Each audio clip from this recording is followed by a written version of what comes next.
Hi friends, welcome to Soundarya சௌமியம் channel. இன்றைக்கி பார்க்க போகிறது ஈவினிங் ஸ்நாக்ஸ் ரெசிபி தான். அதில் நம்ம ரவையை வச்சு ஒரு இனிப்பு ரெசிபி தான் பண்ண போகிறோம். அது எப்படி பண்ணுறோம் என்ன எப்படின்றத வீடியோக்குள்ளே போய் பார்க்குறதுக்கு முன்னாடி நம்ம சேனலுக்கு சப்ஸ்கிரைப் பண்ணாதவங்களா சப்ஸ்கிரைப் பண்ணுங்கள், லைக் பண்ணுங்கள், ஷேர் பண்ணுங்கள். கண்டிப்பாக பெல் ஐக்கானை கிளிக் பண்ணி வச்சுக்கோங்க. அப்போ தான் நாங்கள் போடுற வீடியோ முன்னாடியே உங்களுக்கு சேரும். இப்போ நீங்கள் பார்த்துக்கிட்டு இருக்கீங்களா, இதுக்கு தேவையான நம்ம பர்பிக்கு தேவையான தேங்காய் துருவல் துருவிக்கிட்டு இருக்கேன். அதை எடுத்து வச்சுட்டு நான் 1 கப்பு அளவுக்கு நான் ரவை எடுத்திருக்கேன். நான் வீடியோக்காக 1 கப் அளவுக்கு எடுத்திருக்கேன். நீங்கள் எவ்வளோ குவான்டிட்டி எடுக்கிறீங்களோ, எந்த பாத்திரத்தில் எடுத்துருக்கீங்களோ அதுக்கேற்ற மாதிரி நீங்கள் அளவுகளை கூட்டிகளோ குறைச்சிக்கலாம்.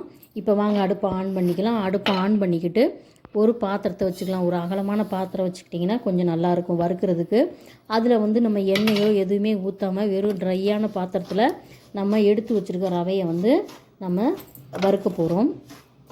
இந்த ரெசிபி ரொம்பவும் சுலபமான முறையில் சீக்கிரமாக பண்ணக்கூடிய இன்ஸ்டன்ட் ரெசிபிங்க. இது ஸ்கூல் விட்டு வந்த பசங்க கை கால் கழுவங்குள்ளேயுமே நீங்கள் நினச்ச உடனே டக்குன்னு பண்ணிடலாம். எப்பயுமே நம்ம வீடுங்களில் எப்பயுமே நம்ம ரவை வச்சுக்கிட்டே இருப்போம். எந்த ரவையாவது ஒரு 1/2 கிலோ ரவையாவது இருக்கும். இது உடனே நினச்ச உடனே பண்ணக்கூடிய ஒரு ரெசிபி தான், இனிப்பான ரெசிபி. இந்த ரெசிபி சூடாக செஞ்சு கொடுத்தீங்கன்னா உங்கள் குழந்தைங்க வேணான்னே சொல்ல மாட்டாங்க. அப்படி இருக்கும், சுவையும் நல்லா இருக்கும், செய்கிறதும் ஈஸி, சுவையாகவும் இருக்கும். அதனால் இந்த ரெசிபியை உங்களுக்கு நான் செஞ்சு காமிச்சிக்கிட்டு இருக்கேன். இப்போ ரவையை நல்லா வறுத்துக்கலாம். ஒரு சில ரவை நான் எடுத்துருக்க அந்த ரவை கொஞ்சம் பெருசாக இருக்குது.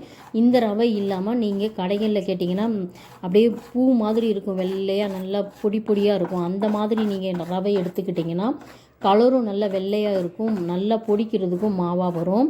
இது கொஞ்சம் பொடிக்கும் போது ஒரு மாவாக வராது. அதனால தான் நான் சொல்கிறேன். இப்போ நான் வீடியோக்காக நான் ரவையை எடுத்துகிட்டு வீட்டில் இருந்த ரவையை நான் எடுத்து வச்சுருக்கேன். நீங்கள் செய்யும்போது அந்த மாதிரி ரவையை எடுத்து நீங்கள் செஞ்சீங்கன்னா பர்பி பார்க்குறதுக்கு சூப்பராக கலர்ஃபுல்லாக இருக்கும்.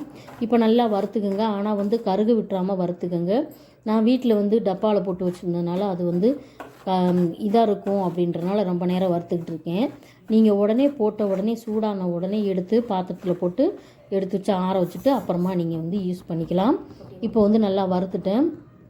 இப்போ ஒரு பாத்திரத்தில் நம்ம கொட்டிக்கலாம். அடுத்து நம்ம துருவி வச்சோம் இல்லையா தேங்காய், நம்ம எந்த பாத்திரத்தில் ரவை எடுத்தோமோ அதே பாத்திரத்தில் அந்த கப்பால் 1 கப் அளவுக்கு நான் தேங்காய் துருவல் எடுத்திருக்கேன். நீங்கள் எந்த கப்பால் நீங்கள் செய்வீங்களோ அதே கப் அளவுக்கு தேங்காய் துருவல் சரிசமமாக போட்டால் தான் இந்த பர்பிக்கு நல்லாயிருக்கும். அதனால் 1 கப் ரவைக்கு 1 கப் தேங்காய் துருவல் போட்டிருக்கேன். அதையும் லேசாக வறுத்துட்டு இந்த ரவையிலே சேர்த்துக்கலாம். கொஞ்சம் நேரம் ஆறட்டும். இதை சூடாகவே நம்ம பண்ணிடக்கூடாது. இது ஆறணும் கொஞ்சம் நேரம். நல்லா ஆறின பின்னாடி நம்ம மிக்ஸி ஜாரில் போட்டு இதை ஒரு ஓட்டு ஓட்டிக்கலாம். இந்த ரவையை நல்லா பொடிச்சுக்கிறணும். மாவு மாதிரி நல்லா நம்ம தோசைக்கு அரைக்கிற மாதிரி நல்லா மாவாக பொடிச்சுக்கிட்டிங்கன்னா பர்பி இன்னும் சூப்பராக வரும். இந்த ரவை கொஞ்சம் பெருசாக இருக்கிறதுனால கொஞ்சம் தனித்தனியாக தெரியும். அதனால தான் சொல்கிறேன், நீங்கள் எடுத்துக்கிறது வேறு ரவையாக எடுத்துக்கோங்க. இப்போ மிக்ஸி ஜாரில் போட்டாச்சு. அதுக்கு நம்ம 2 ஏலக்காய் போட்டுக்கலாம். அந்த ஏலக்காய் ரொம்ப மணமாக இருக்கும், அதுக்காக தான் போடுறேன். பிடிக்காதவங்க ஸ்கிப் பண்ணிக்கோங்க. இப்போ பாருங்கள், நான் சொன்ன மாதிரி நல்லா பொடிச்சிட்டு வந்தாச்சு. தேங்காயும் ரவையும் போட்டு பொடிச்சிட்டு வந்தாச்சு. இப்போ அதுக்கேற்ற மாதிரி நம்ம எந்த கப்பால் ரவை எடுத்துருக்கோமோ அந்த கப்பால் சர்க்கரை எடுத்திருக்கேன். நான் வெள்ளை சர்க்கரை தான் போடுறேன். உங்களுக்கு இந்த சர்க்கரை போட பிடிக்கலை அப்படின்னு சொன்னாக்கா நாட்டு சர்க்கரையும் போடலாம், வெல்லமும் பொடிச்சு நம்ம போட்டுக்கலாம். கொஞ்சம் கலர் தான் சேஞ்ச் ஆகும், அவ்வளோதான் வித்தியாசம், வேறு ஒன்றுமே இல்லை. பருப்பி நல்ல டேஸ்ட்டு ஒரே மாதிரி தான் டேஸ்ட்டாக இருக்கும்.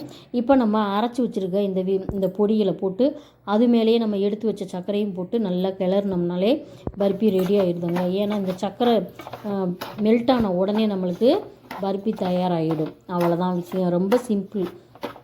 வீடியோன்றதுனால இவ்வளோ நேரம் காட்டுறோம். நீங்கள் செஞ்சீங்கன்னா ஒரு 5 நிமிஷத்துலேயே செஞ்சிடலாம், சட்டுன்னு செஞ்சிடலாம். அந்த மாதிரியான ஒரு ஈவினிங் ஸ்நாக்ஸ் ரெசிபி தான் இது. இப்போ நல்லா நீங்கள் கிளறிக்கிட்டே இருந்தீங்கன்னா இந்த சர்க்கரை மெல்ட் ஆகி நல்லா உருகி கெட்டித்தன்மைப்பட்டு நல்லா பூத்து வர்ற மாதிரி இருக்கும். அதுதான் கரெக்டான பதம். நான் சீக்கிரம் உருகிறதுக்காக ஒரு 1/2 ஸ்பூன் ஒரு 2 ஸ்பூன் அளவுக்கு தண்ணி விட்டுருக்கேன். கொஞ்சமாக தான் விடணும், நீங்கள் நிறைய விட்டிங்கன்னா தண்ணியாகிடும். சும்மா ஒரு 1/4 டம்ளர் தண்ணி விட்டிங்கனாலே சர்க்கரையில் பட்ட உடனே அது என்ன ஆகும்னா நல்லா மெல்ட் ஆகிரும். இப்போ பாருங்கள், நான் ஒரு 1/2 டம்ளரை விட கம்மியாகவே தண்ணி ஊற்றினேன்.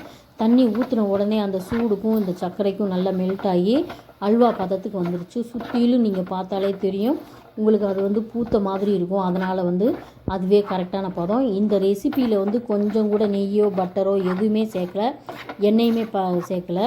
அதனால் வந்து நம்ம அந்த வெறும் ரெசிபி தான். இது வந்து சாதாரணமாக பண்ணக்கூடியது, எல்லாருமே பண்ணிடலாம் இந்த ரெசிப்பியை.